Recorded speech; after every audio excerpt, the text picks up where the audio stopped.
ഷബിനയും ഫാമിലിയും ഇന്നലെ രാത്രി വൈകി എത്തിയിട്ടുണ്ടായിരുന്നു. അതിൻ്റെ വിശേഷങ്ങൾ ഞാൻ ഇതിനു മുന്നത്തെ എപ്പിസോഡിൽ ഇട്ടിട്ടുണ്ടായിരുന്നു. അപ്പം നിങ്ങൾ കാണാത്തവരുണ്ടെങ്കിൽ അവിടെ പോയാൽ നിങ്ങൾക്ക് കാണാവുന്നതാണ്. അപ്പം നമുക്ക് നമ്മുടെ ഇന്നത്തെ വിശേഷങ്ങളിലേക്ക് കടക്കാം.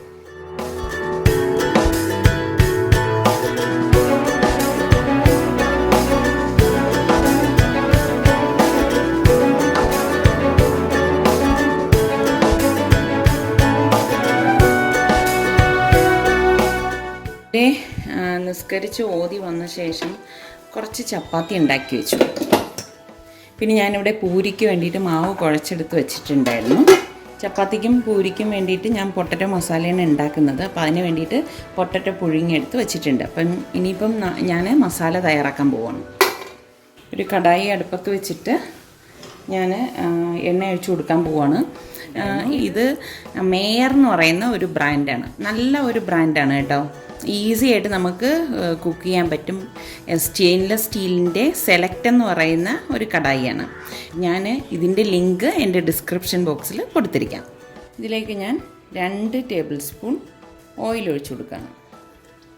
1/2 ടീസ്പൂൺ കടുകിട്ട് പൊട്ടിച്ചു കൊടുക്കുകയാണ്. ഇതോടൊപ്പം തന്നെ ഞാൻ കുറച്ച് ഇഞ്ചി ചെറുതായിട്ട് അരിഞ്ഞതും ഒരു സവാള സ്ലൈസ് ചെയ്തും എടുത്ത് വെച്ചിട്ടുണ്ട്. ഇനിയിപ്പോൾ കരിവേപ്പില ഞാൻ ഇതിലേക്ക് ഇട്ടിട്ട് ഇഞ്ചി സവാളയും കൂടി ഇട്ട് വഴറ്റുന്നു.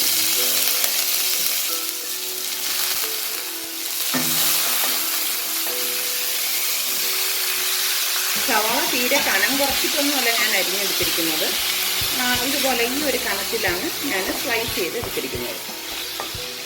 നമ്മൾ പൊട്ടറ്റോ മസാല കഴിക്കുമ്പോൾ കണ്ടിട്ടില്ലേ, കുറച്ച് കട്ടിക്കാണ് സവാള ഇരിക്കുന്നത്. പിന്നെ ഞാൻ 2 പച്ചമുളക് എടുത്തിട്ടുണ്ട്. ഇതൊന്ന് കട്ട് ചെയ്തിട്ട് കൊടുക്കാം. പച്ചമുളകും കുറച്ച് ഇതുപോലെ ഒരു വലിയ പീസാക്കിയാണ് ഞാൻ കട്ട് ചെയ്തിട്ട് കൊടുക്കുന്നത്. ഇതിവിടെ വഴറ്റുന്ന നേരം കൊണ്ട് ഞാനിവിടെ പൊട്ടറ്റോ അതിൻ്റെ തോലൊക്കെ മാറ്റിയെടുത്ത് വെച്ചിട്ടുണ്ട്. പൊട്ടറ്റോ പുഴുങ്ങുമ്പോൾ നന്നായിട്ട് പുഴുങ്ങിയെടുക്കണം കേട്ടോ. അത് എല്ലായിടവും പുഴുങ്ങി കിട്ടിയില്ലെങ്കിൽ എന്താണെന്ന് വെച്ചാൽ നമ്മളിതുപോലെ മസാല ഉണ്ടാക്കുമ്പോൾ കല്ല് പോലെ ഇരിക്കും ചില ഭാഗങ്ങൾ. അപ്പോൾ നമ്മളത് നല്ലതുപോലെ ഒന്ന് പുഴുങ്ങിയെടുക്കണം. ഷബ്നയൊക്കെ നല്ല ഉറക്കമാണ്. കാരണം അവർ ഇന്നലെ ഉച്ചയ്ക്കേ യാത്ര ചെയ്ത് തുടങ്ങിയല്ലേ, കൊച്ചുമക്കളെയൊക്കെ കൊണ്ട്. അപ്പം അവർ വരുമ്പോഴേക്കും ഞാൻ വിചാരിച്ച് ബ്രേക്ക്ഫാസ്റ്റ് ഒക്കെ റെഡിയാക്കി വെക്കാം. ഇനിയിപ്പോൾ ഇതിലേക്ക് ഞാൻ പാകത്തിനുള്ള ഉപ്പിട്ട് കൊടുക്കണം. ഒരുപാട് നമുക്ക് സവാള വഴലേണ്ട ആവശ്യമില്ല കേട്ടോ. ഞാനിവിടെ മീഡിയം ഫ്ലെയിമിൽ വെച്ചിട്ടാണിത് വഴറ്റിയെടുക്കുന്നത്. കണ്ടോ, ഇത് അടുക്കി പിടിക്കുക ഒന്നും ചെയ്യത്തില്ല. നല്ല ഒരു കടായിയാണ്. പിന്നെ ഇതിൻ്റെ ഞാനെപ്പോഴും പറഞ്ഞിട്ടുണ്ട്, പക്ഷേ ചിലർക്ക് ആദ്യമായിട്ട് ഇപ്പോൾ ഈ വീഡിയോ കാണുന്നവരാണെങ്കിൽ മനസ്സിലാകത്തില്ലല്ലോ. ഇത് സ്റ്റെയിൻലെസ് സ്റ്റീൽ കടായി ആണെങ്കിൽ നമുക്ക് ഈസി ആയിട്ട് എത്ര ചൂട് നമുക്ക് ഇതുപോലെ എടുക്കാൻ സാധിക്കും. കാര്യം എന്താണെന്നറിയോ, ഇതുപോലെ ഈ ഹാൻഡിൽ വന്നിരിക്കുന്നതിൻ്റെ അടിഭാഗത്ത് ഒരു ബീഡിങ് ഉണ്ട്. അപ്പം നമുക്ക് ചൂട് അതിലേക്ക് തട്ടത്തില്ല. ഇനി ഞാൻ ഇതിലേക്ക് പൊടികൾ ഇട്ട് കൊടുക്കണം. 1/2 ടീസ്പൂൺ മഞ്ഞൾപ്പൊടി ഇട്ട് കൊടുക്കാം. 1/2 ടീസ്പൂൺ കുരുമുളക് പൊടി, 1/2 ടീസ്പൂൺ ഗരം മസാല പൊടി. ഇത്രയും പൊടികൾ മാത്രമേ ഞാൻ ഇതിലേക്ക് ചേർക്കത്തുള്ളൂ. എന്നിട്ട് നന്നായിട്ടൊന്ന് ഇളക്കി കൊടുക്കാം. ആ മഞ്ഞളിൻ്റെ ഒരു പച്ച സ്മെല്ലുണ്ടല്ലോ, റോ സ്മെല്ല്, അത് പോണത് വരെ ഒന്ന് ഇളക്കി കൊടുക്കണം. ഇനി ഇതിലേക്ക് ഞാനിവിടെ പുഴുങ്ങി വെച്ചിരിക്കുന്ന പൊട്ടറ്റോ പൊടിച്ചിട്ട് കൊടുക്കണം. എന്താ, നല്ല പുഴുങ്ങിയെടുക്കുമ്പോൾ പെട്ടെന്ന് നമുക്ക് പൊടിച്ചെടുക്കാൻ പറ്റും. അവിടെ ഇതുപോലെ ചെറിയ പീസ് കിടന്നാൽ പ്രശ്നമൊന്നുമില്ല. എല്ലാം ഇതുപോലെ തീരെ മഷി മാതിരി ഇങ്ങനെ പൊടിച്ചെടുക്കേണ്ട ആവശ്യമില്ല. നമ്മൾ പൊട്ടറ്റോ മസാല കഴിക്കുമ്പോൾ കണ്ടിട്ടില്ലേ.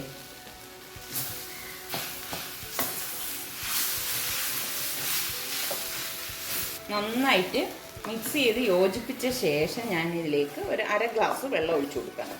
ഇത്രയും പൊട്ടറ്റോ ഉള്ളതുകൊണ്ടാണ് ഞാൻ 1/2 ഗ്ലാസ് വെള്ളം ഒഴിക്കുന്നത്. അല്ലാന്നുണ്ടെങ്കിൽ ഒരു 1/4 ഗ്ലാസ്സിൽ താഴെ വെള്ളം ഒഴിച്ചെടുത്താൽ മതി. അത് നമ്മൾ പിന്നെ ഒന്ന് കുറുക്കിയെടുക്കുകയാണ് ചെയ്യുന്നത്. വെള്ളം ഒഴിക്കുമ്പോൾ എപ്പോഴും തിളച്ച വെള്ളം തന്നെ ഇതിലേക്ക് ഒഴിക്കാൻ ശ്രദ്ധിക്കണേ. നമ്മളിതിലേക്ക് വെള്ളം ചേർത്തില്ലെങ്കിൽ എന്താണെന്നറിയോ, വല്ലാതെ അങ്ങ് ഡ്രൈ ആയിട്ടിരിക്കും. ഫ്ലെയിം ഒന്ന് കൂട്ടി വെച്ച് ഇതൊന്നിങ്ങനെ തിളയ്ക്കുന്നത് പോലെ തോന്നുമ്പോഴേക്ക് ഞാൻ ഗ്യാസ് ഓഫ് ചെയ്ത് കൊടുക്കും. ഈ ഒരു പരുവത്തിലാണ് ഞാൻ എടുക്കുന്നത്. ഇനി ഞാനിത് മൂടി വെച്ചിട്ട് ഗ്യാസ് ഓഫ് ചെയ്ത് കൊടുക്കണം. ഞാൻ ചപ്പാത്തി പ്രസ്സിലേക്ക് കുറച്ച് ഓയിൽ ഒഴിച്ചു കൊടുക്കുകയാണ്. പെട്ടെന്ന് പരന്ന് കിട്ടാനാണ് ഇങ്ങനെ ചെയ്യുന്നത്. ചപ്പാത്തി പ്രസ്സിൽ ഞാൻ ഇതുപോലെ കവറിട്ട് കെട്ടി വെക്കും. അപ്പോൾ പെട്ടെന്ന് നമുക്ക് ക്ലീൻ ചെയ്യാൻ എളുപ്പമാണ്. ഞാൻ കുഴച്ച് വെച്ചിരിക്കുന്ന മാവിന് കുറച്ചെടുത്തിട്ട് ഇതുപോലെ ചെറിയ ഉരുളയെടുത്ത് ഉരുട്ടിയിട്ട് ഇതിൽ വെച്ചൊന്ന് പരത്തി കൊടുക്കും. ഇത്രയും മതി. ഇനി ഇത് ഞാൻ ഫ്രൈ ചെയ്തെടുക്കാൻ പോവാണ്. എണ്ണ നന്നായിട്ട് ചൂടായിട്ടുണ്ട്.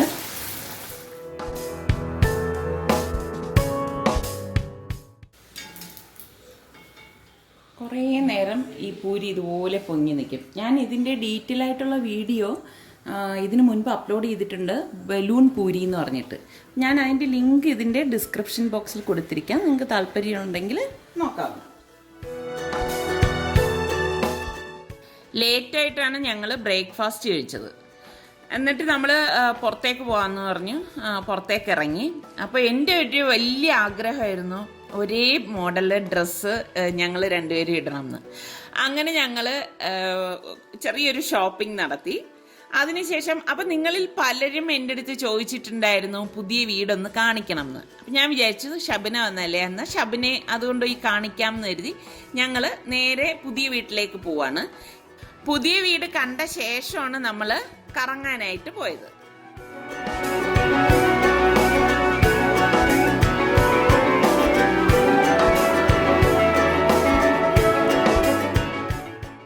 ഇതാണ് നിങ്ങൾ കാണാൻ ആഗ്രഹിച്ച ഞങ്ങളുടെ 3 നില ഫ്ലാറ്റ്.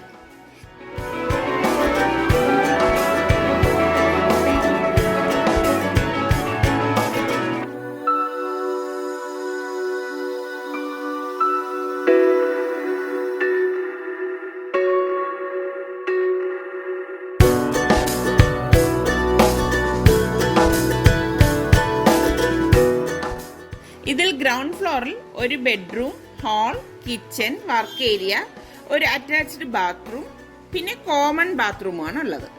പിന്നെ പുറകുവശത്തൊരു വർക്കിംഗ് സ്പേസും ഒരു സർവന്റ് ബാത്റൂമും ചെയ്തിട്ടുണ്ട്. ഈ യൂണിറ്റിൽ ഒരു ബെഡ്റൂം ആകാനുള്ള കാരണം ഞങ്ങൾക്ക് മിനിമം 3 കാർ പാർക്കിംഗ് സ്പേസ് എങ്കിലും വേണമെന്ന് നിർബന്ധം ഉണ്ടായിരുന്നു.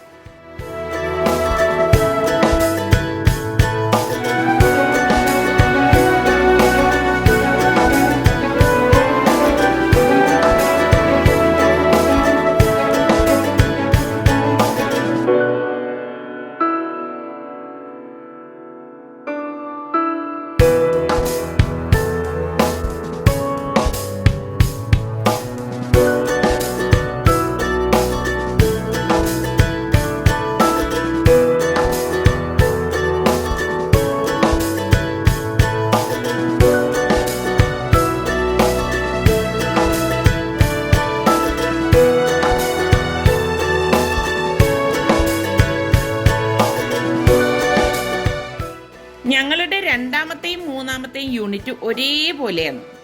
അതിൽ 2 അറ്റാച്ച്ഡ് ബാത്റൂമും എൽ ഷേപ്പിലുള്ള ഡൈനിങ് കം ഡ്രോയിങ് ഹാൾ, പിന്നെ common bathroom, kitchen, work area, store room. ഇതുകൂടാതെ ഹാളിൽ നിന്നും ബെഡ്റൂമിൽ നിന്നും ഓരോ ബാൽക്കണി ഉണ്ട്. പിന്നെ അതുപോലെ തന്നെ വർക്ക് ഏരിയയിൽ നിന്ന് ഒരു നീളത്തിലുള്ള ഒരു ബാൽക്കണി ബാക്കിൽ കൊടുത്തിട്ടുണ്ട്.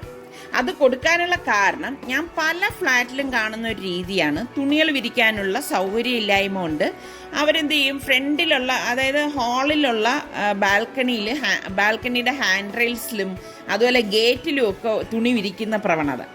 ശരിക്കും ഇത് ഒഴിവാക്കാൻ വേണ്ടിയിട്ട് തന്നെയാണ് ഞങ്ങൾ ബാക്കിൽ ഇതുപോലെ ഒരു സ്പേസ് കൊടുത്തത്. വാഷിംഗ് മെഷീനും വെക്കാം, അവിടെ തന്നെ തുണി വിരിച്ചിടാം.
ശ്രദ്ധിച്ചോ, ഈ 3 ഫ്ലാറ്റിലും നല്ല ക്രോസ് വെന്റിലേഷനും വെളിച്ചമുണ്ട്. അതും എൻ്റെ ഒരു നിർബന്ധമായിരുന്നു. ഞാനാണെങ്കിൽ വെളിച്ചം വളരെ അധികം ഇഷ്ടപ്പെടുന്ന ഒരു വ്യക്തിയാണ്. അപ്പം എനിക്ക് നിർബന്ധം ഉണ്ടായിരുന്നു നമ്മളുടെ വീട്ടിൽ കയറുന്ന ഒരാളിന് പോസിറ്റീവ് എനർജി കിട്ടണം എന്ന്.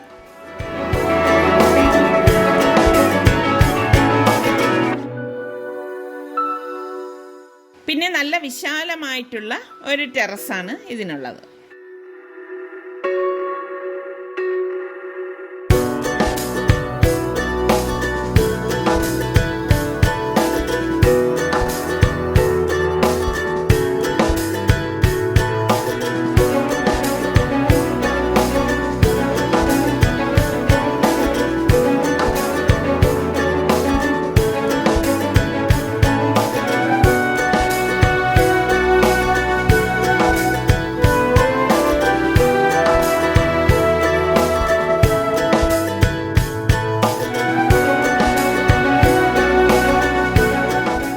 പെയിൻറ്റിങ്ങിന് അധികം കളേഴ്സ് ഒന്നും ഉപയോഗിച്ചിട്ടില്ല. വളരെ സിമ്പിളായിട്ടാണ് ഞങ്ങളത് ചെയ്തിരിക്കുന്നത്.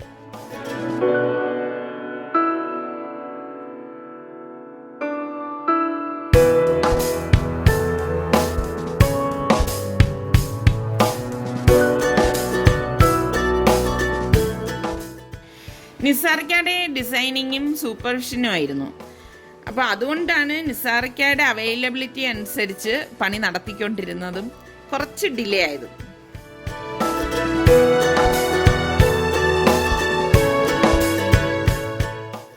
എനിക്ക് നല്ല ഇഷ്ടപ്പെട്ട ഒരു വീടാണിത്. നിങ്ങൾക്കോ?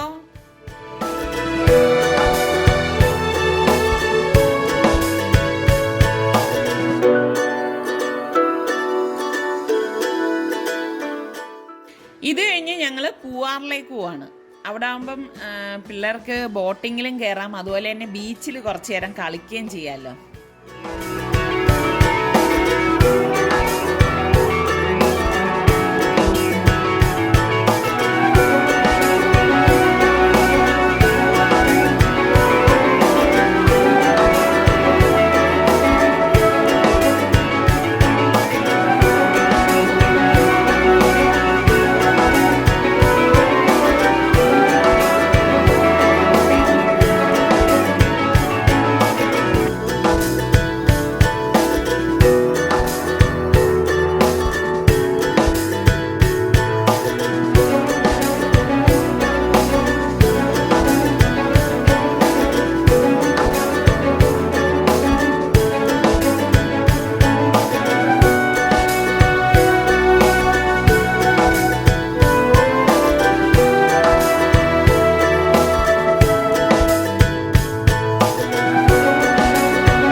അപ്പോൾ ഇന്നത്തെ ഈ കാഴ്ചകളെല്ലാം നിങ്ങൾക്ക് ഇഷ്ടപ്പെട്ടെന്ന് വിശ്വസിക്കുന്നു. ഇനി അടുത്ത നല്ലൊരു എപ്പിസോഡുമായി വരുന്നത് വരെ എല്ലാവർക്കും ബൈ.